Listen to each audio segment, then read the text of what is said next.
Dengan Gubernur DIY Sri Sultan Hamengkubuwono ke-10 di Gedung Wilis, Kompleks Kepatihan Yogyakarta pada hari Kamis.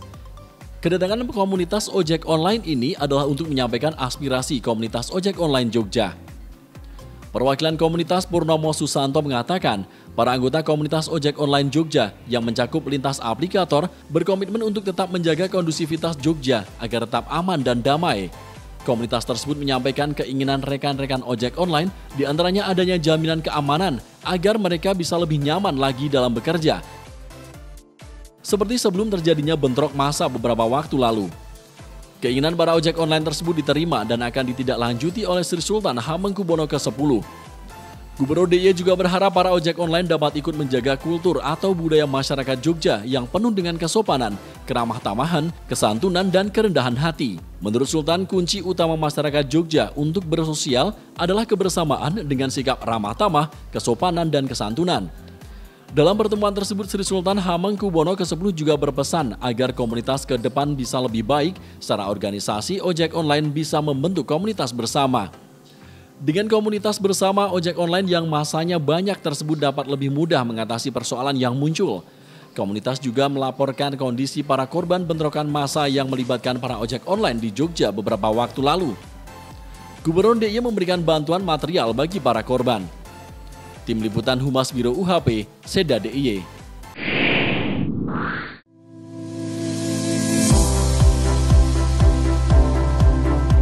Di tengah merebaknya situasi sosial kepemudaan yang sering mencengangkan, Tim Penggerak Pemberdayaan Kesejahteraan Keluarga (TPPKK) diharapkan mampu meningkatkan perannya. TPPKK harus mampu menjadi penyemai pemimpin bangsa masa depan, yakni para generasi muda. Hal tersebut diungkapkan Gubernur DIY Sri Sultan Hamengkubuwono ke-10 dalam peresmian gedung kantor baru TPPKK DIY pada hari Kamis di halaman depan gedung baru PKK DIY Kompleks Kepatihan Yogyakarta. Sri Sultan Hamengkubuwono ke-10 mengatakan, PKK sebagai organisasi yang bertujuan untuk mewujudkan keluarga yang sejahtera dan masyarakat harus menyadari perannya. PKK harus bisa membuka lahan penyemaian kepemimpinan bangsa yang berjiwa besar, yang penuh toleransi dan berwawasan kebangsaan. Para pengurus dan anggotanya juga harus paham PKK didirikan untuk membangun keluarga sejahtera, membangun anak muda yang berdisiplin dan berbudi pekerti luhur dalam rangka pembangunan karakter. Pemuda Jogja sebagai bagian dari generasi muda Indonesia telah memiliki modal sosial tersendiri.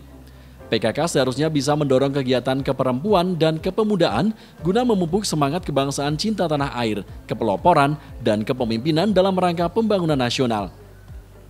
Para penggerak PKK berperan sebagai pendamping, bukan penyembuh atau pemecah masalah. PKK bisa memperluas perannya agar dapat menggerakkan semangat pengabdian dan membangkitkan inovasi di bidang ilmu pengetahuan, teknologi, dan seni atau IPTEX. Penguasaan IPTEX akan membangkitkan self-respect dan self-confidence bagi generasi muda, menghormati hasil karya, dan percaya pada kekuatan bangsa sendiri. Ketua TPPKK DIY GKR Hemas mengatakan, TPPKK DIY memang membutuhkan sebuah kantor yang representatif dan mampu menunjang pelayanan serta tugas pokok maupun fungsi PKK. Adanya gedung kantor baru ini diharapkan mendorong seluruh anggota dan juga pengurus TPPKK DIY dalam memberikan pelayanan terbaik kepada seluruh masyarakat. TPPKK pun telah menjadi bagian dari program pemerintah pusat yang ada di daerah. Untuk itu perlu saling mendukung dengan pemerintah daerah dan instansi lainnya dalam menunjang keberhasilan program-program pemerintah dalam meningkatkan pemberdayaan dan kesejahteraan keluarga. Kepala Biro Umum Humas dan Protokol Seda DIY Imam Pratanadi mengatakan, pembangunan gedung PKK DIY ini telah dilakukan mulai 28 Juni hingga 20 Desember 2019. Pembangunan gedung berlantai 3 dengan anggaran sebesar 8 miliar rupiah diharapkan bisa menjadi Center of Excellence dalam hal pemberdayaan keluarga. Tim Liputan Humas Biro UHP, Seda DIY.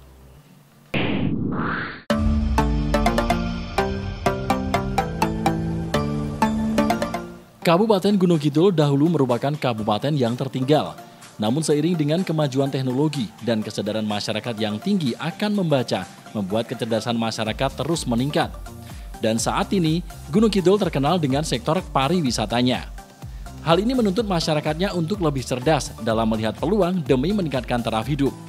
Oleh karena itu, untuk menambah wawasan akan dunia pariwisata dan agar budaya membaca masyarakat tidak luntur, DPAD DIY menggelar bedah buku dengan menyasar desa-desa yang ada di DIY, salah satunya di Desa Kemadang, Tanjung Sari, Gunung Kidul. Dengan bedah buku ini diharapkan masyarakat tergerak untuk berkegiatan, memberikan layanan terhadap pariwisata. Antara lain, mereka mencoba untuk banyak membaca atau literasi untuk kesejahteraan. Jadi dari membaca internet, membaca buku, harapannya masyarakat itu lalu mampu untuk memproduk sesuatu.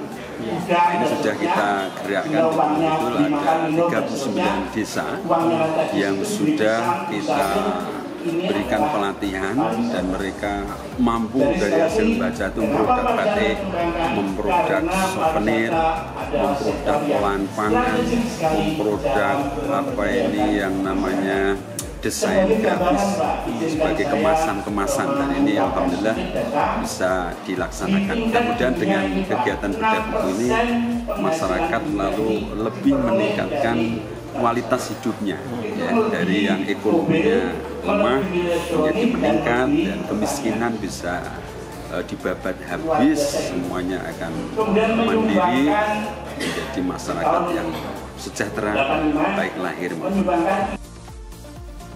Dalam program ini, buku yang dibedah juga berkaitan dengan potensi yang ada di desa setempat.